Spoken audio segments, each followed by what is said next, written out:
Hello again, everyone. Welcome to Washington Gun Law TV. I'm Washington Gun Law President William Kirk. Thanks for joining us. Here we're going to use a real-life scenario today as either a teachable moment or a learning opportunity. But what I want you guys all to imagine is you're out with your loved one, driving around on a date night, make a right turn after having a nice dinner at a restaurant downtown, and all of a sudden you have driven into the middle of an Antifa rally. And they, who were not happy before you got there, are even less happy now that you have arrived. It's much like accidentally stepping on a hornet's nest, and now it is buzzing and they're banging away at your car and you don't know what to do, and you and your loved one are both freaking out. What can you do? Not like this would ever happen in America in 2025. Well, of course, one of the things you could do is you could just step on it and go, but that could be a problem. So let's break it all down today. Let's try to do it in a way that makes it easy to understand. So today we're going to spend a few minutes and we're going to talk about what can you do when a mob surrounds your car, part 2.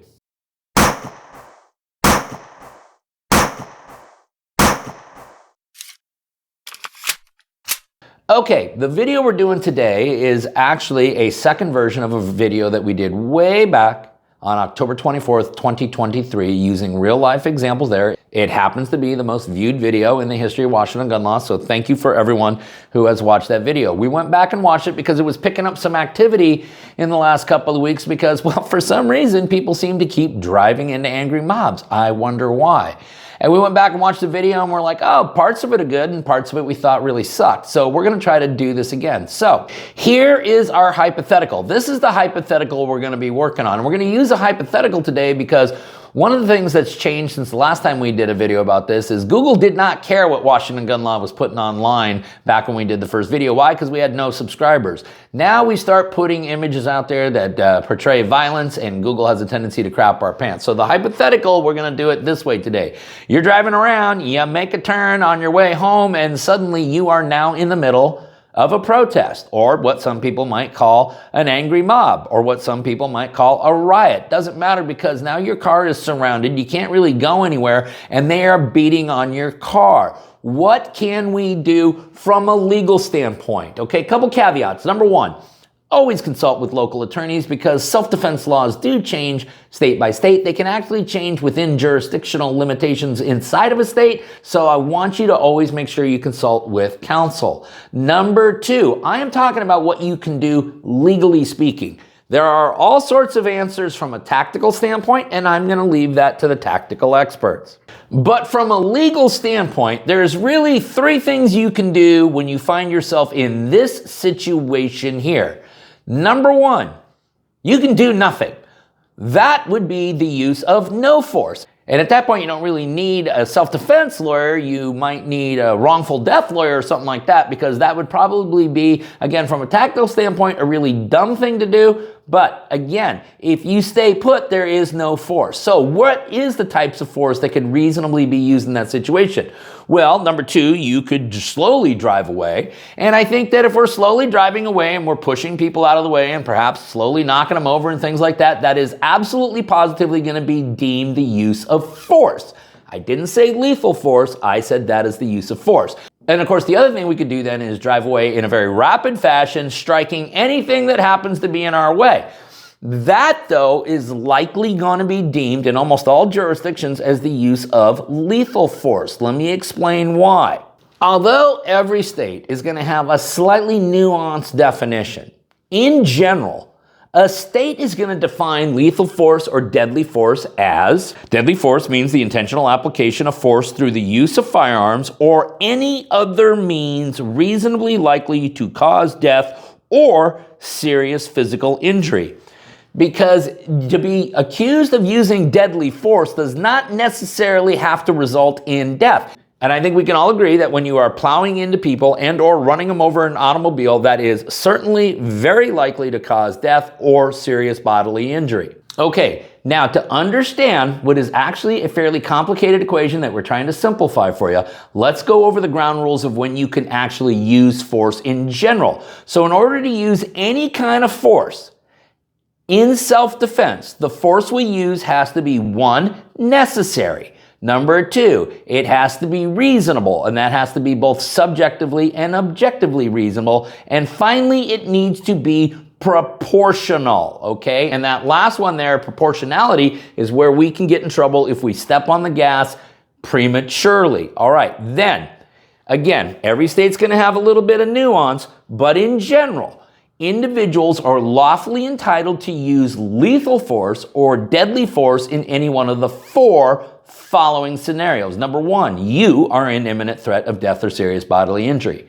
Number two, somebody else in your presence, such as a passenger, is in imminent threat of death or serious bodily injury. Number three, you have a felony being committed upon your person. Or number four, you have a felony being committed inside your home. We're just going to go ahead and eliminate number four because we are talking about you being inside your car, not your home. And then finally, and this is important, with very, very few exceptions in a very short list of states, it is not lawful to use lethal force to defend property. Why? Well, because when we take a look at the reasons for which we get to use lethal force, it is a human being which must be in imminent threat of death or serious bodily injury, not property. So although you may want to use lethal force against people who are messing up your property, in all likelihood, you do not have the legal authority to do that. So, if we go back to the scenario that we set up at the very beginning, and your car now is in the midst of an angry mob, and they are pounding away at the car,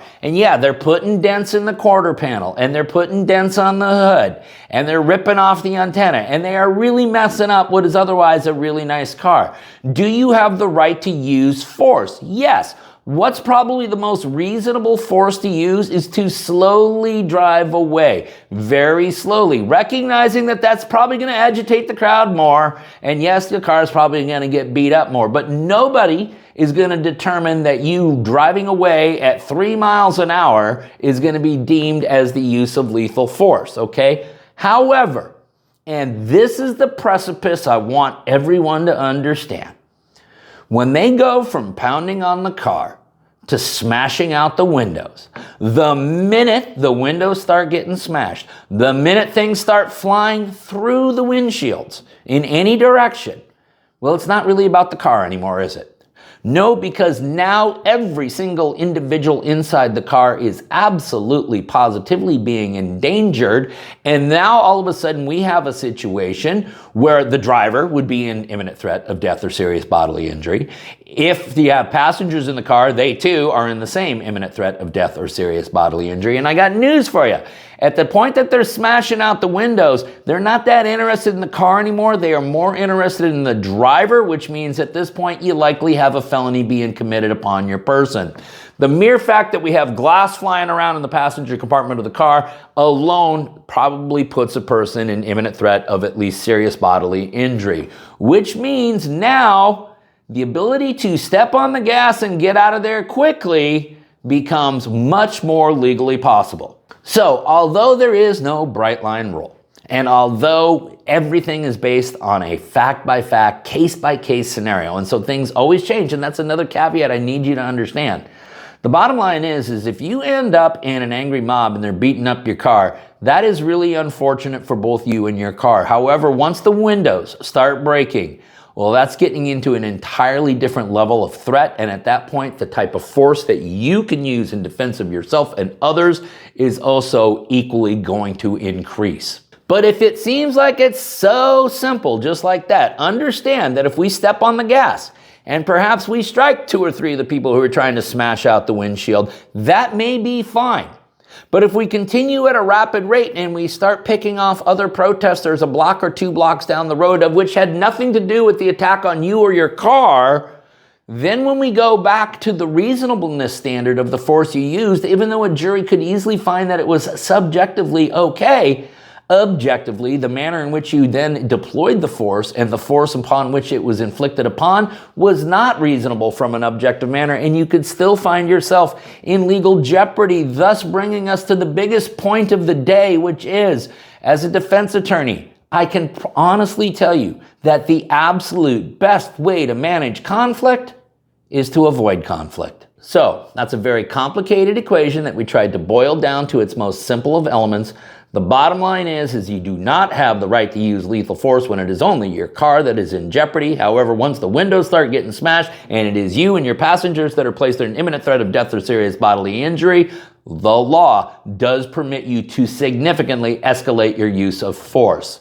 Okay, listen, if you guys got any other questions about this or anything else related to what's left of our Second Amendment rights, which isn't much in some places right now, you all should know how to get a hold of Washington gun law by now, but if you don't, that's okay. That information is down there in the description box. If you got an idea for a video we should be doing around here, you click on that link right there and you tell us all about it. If you want to subscribe to the monthly newsletter, our ability to do that is down there in the description box. And then finally, and most importantly, let's everyone remember that part of being the lawful and responsible gun owner, like we talk about all the time here, is to know what the law is in every situation and how it applies to you in any instance that you may find yourself. Until next time, thanks for watching and stay safe.